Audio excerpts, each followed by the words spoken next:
Yeah.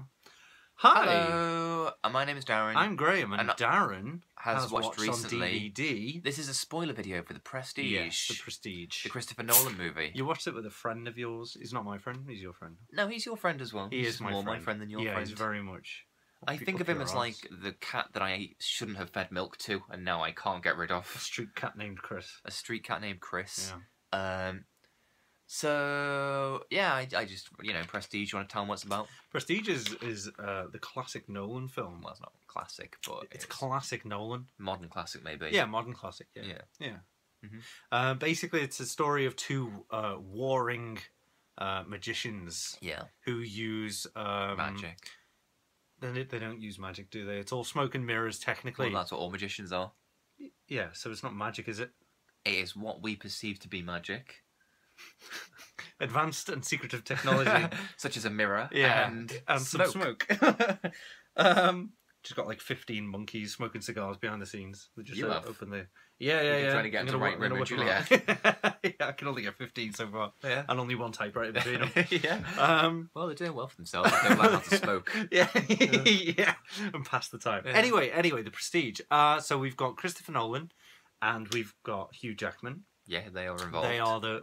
Why do you look surprised or annoyed? I don't know why you mentioned those two, as opposed to, say, Hugh Jackman and Christian Bale. I don't know why you mentioned director and one of the main two actors, as opposed to just the director. Wait, what did I say? You said Christopher Nolan and Hugh Oh, Jackman. I actually meant Christian Bale. Well, that's why I pulled a face. Well, you should have just corrected me instead of just listening to the wrong ones. I ultimately got you to the right answer, didn't I? Hey, ultimately, but you wasted about a minute. Anyway, well, I didn't know why you'd said it. Silly old me for assuming you know where you're going with the sentence. No, help me out as I go. I will. You're my Zimmer frame of conversation. Ugh, you're my fucking... You're my crutch. I don't say crotch. Let me lean. Don't look right at me and say you're my crotch. Let me lean on you as my crutch. Yeah. Crutch. Oh I hang around with... All my male friends develop a really obsessive infatuation with me, and I don't like it. Yes, you do have delusions, don't yes, you? Your other friends have an infatuation as strong as mine for you. What a joke. Yeah. Anyway, so do you like the end of The Prestige? You wish. The end of The Prestige, yes, obviously, and this is a spoiler video, so let's jump straight to the end. Yeah. So it's been a while since I've seen it, honestly, but I remember loving it. I thought was interesting about the twists at the end of The Prestige. The twists? Yeah. Go on. Like there is no twist at the end of The Prestige. More twists than a pig's dick. Well, no, not, because there's no twists. Like a human's as many dick? Yeah, I guess. It is as twisty as a human dick. Yes, no, you're absolutely right, and I guess you'd all know if you've seen the film. Well, because obviously there is the reveal that Christian Bale is twins, and that Hugh Jackman is using a cloning machine thing. But throughout the whole movie, they tell you it. Yeah. Like, so Hugh Jackman's obsessing with how Christian Bale does his transporting man trick. And every time Michael Caine's like, he uses a double. I told you, he uses a double. He does use a double. But we assume he's guessing sort of thing, like... Well, yeah. And like, Hugh Jackman's like, no, and Scarlett Johansson's like, he's not using a double because they're both missing fingers. Yeah. My Cockney accent was better than hers, so I'll say that as well. So so you go David Bowie's in this, speaking of accents. Yeah. So when they reveal, like, there's twins, it's not a reveal because, I mean, it is, but we've been told it all the way through, and you just don't believe it. Yeah. And, like, there's a bit where, like, Scarlett Johansson goes to infiltrate Christian Bale, and she goes, Hugh Jackman goes to her, like, so how does he do it? And she goes, he uses a double. I've seen, like, I've seen the makeup and the false hair and stuff around the back. And Hugh Jackman goes, that's a trick to make you think he's doing it. But it's not, it just is how he does it. Yeah. And then, so then you're thinking, well, how does Hugh Jackman do it? And throughout the whole movie, they're going like, that is a machine for real magic. I've never seen real magic and things like that. And David Bowie's like, this only bad things can come of this, burn this machine. Like, so yeah, there is a twist where you go, everybody knows the actual truth. So it's basically a movie where they tell you exactly what's going to happen at the end all the way through. And then at the end, you go, oh, he's got a brother and it's a cloning machine. Wow. Did not see that coming. Yeah. That must be like what it's like to be a stupid person who's been talked to by a clever person. After 2 hours, you just finally get it. Yeah.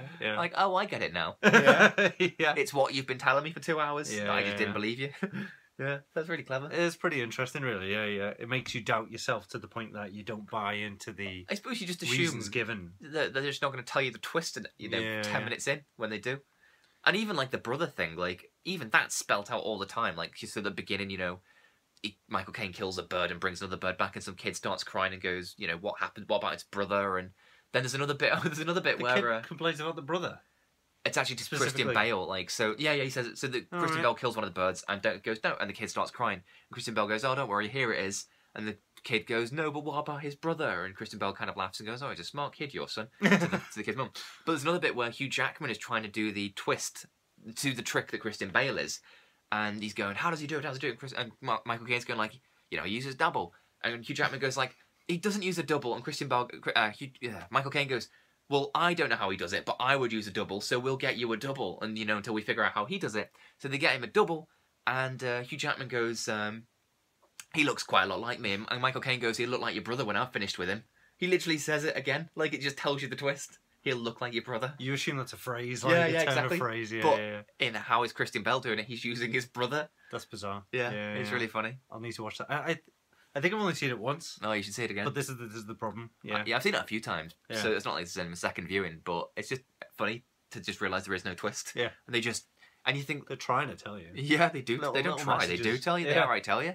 The other thing I thought was interesting is that obviously structurally this one works quite well as a companion piece with Memento and Inception. Memento because Memento is structured so that you're in the part of the main character, so you have the same short-term memory that he does. And in this one, it's like a memory. It's like a magic trick. So you get the pledge, this whatever it is, and the prestige at the end. And they explain that process as well. Yeah, at the beginning, and even like and even so, like when Michael Caine's explaining that, he says, but you're not happy with that. You still want there to be some mystery. Then when at the end that gets recycled, the last shot is Hugh Jackman, like all of Hugh Jackman's in a case. And him going, you still want there to be a mystery or whatever he says. So that even if you don't believe it was a cloning machine and stuff, you just think, oh, that's the part of the magician I haven't had explained to me. Like the magic trick I haven't explained. So, so it just, again, tells you exactly so it could just be what it is. Or it could be there's more to it and we just haven't revealed it. It's the mystery is more exciting. Or it could just be exactly what it is. I was going to say, and it's like Inception, because obviously Inception has got that kind of twisty narrative thing where it's like, one dream in one dream in one dream, and this is like people reading diaries. So you've got Christian Bale reading Hugh Jackman's diary, in which Hugh Jackman is reading Christian Bale's diary. So you've got the kind of inner kind of stories within story, and it's one of those as well where you think like if you were reading that as a script, you'd think fucking hell, how the hell do you keep up with that? But then when you watch it, it makes perfect sense because that's that time period. They're in a skiing thing, like visually it makes sense. Yeah, which is why it reminded me of Inception. It's very good. I need to go through Nolan again. I am going through Nolan right now. Oh, yeah? Yeah. Oh, well, yeah, I did know that. I'm up to... Well, I've just watched The Prestige, obviously. Did you watch... Oh, you haven't watched Batman yet? I watched Batman Begins. Right. And that's insane when you watch it. Like, it goes Following, which is, like, made for about £4.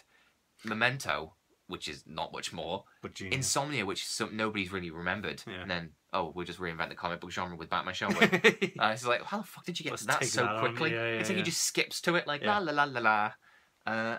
Insomnia everyone's forgotten about, but I don't think they should because it's amazing. And Robin Williams did. Yeah, everyone thinks of The Prestige as the forgotten Nolan movie. Like, oh, you should see The Prestige. It's a bit like all others, but really good. But you should watch Insomnia because that's the really forgotten one. Nobody remembers that one except the hardcore. Like me. Another twist. Yeah. So yeah, Very good. Very good. I just wanted to tell you about the twist. Yeah. And the lack of. I love. It makes me want to watch it again to pick up all the little bits and pieces that I obviously missed the first time. I'm glad that I've inspired you. Inspired is a strong word, but that's what I did. You didn't inspire me. No. I accept the strong word. Gave me a hankering, and that goes back to my not liking my friends having obsessions. It's not an obsession. When you look at me and say, you gave me a hankering. Yeah, I know that's normally followed with a spankering. Oh, I didn't even think that. Oh, right. That's the... Anyway, you got anything else to say? No, let's just go. I think I'd like to leave the camera on. Can we live stream this for witnesses? Bye, everyone. How many stars? For The Prestige? Yeah. 5, obviously. 1 star. 1 black star. David Bowie. We didn't even talk about David Bowie. No. It makes me so sad. I love David. I almost started crying listening to a David Bowie song about 4 hours ago. I was listening to Rock and Roll Suicide, and I always thought of Rock and Roll Suicide as being from the point of view of somebody who's going to commit suicide, but I realised it's not. It's from the point of view of somebody who's trying to not let people... Because it's like, he's looking out for you. It's Bowie basically trying to convince people that they're worth living. Lamenting other people's suicides. Well, no, he's reaching out to them saying, don't kill yourself. Yeah, you're not alone and stuff like that. Honestly, he proved the point, didn't he, by clinging on and... Well, he only clinged on until 67. But the point is, how many people I wonder have listened to that album and felt some comfort because, you know, anyway, that's just the whole thing. What they it's not... You can cry off screen, it's fine. Cry on screen, I give a shit. That's how manly I am. I'll just well up and cry for no reason. Don't even test me, man. Yeah. Oh. Bye, everyone. Bye-bye.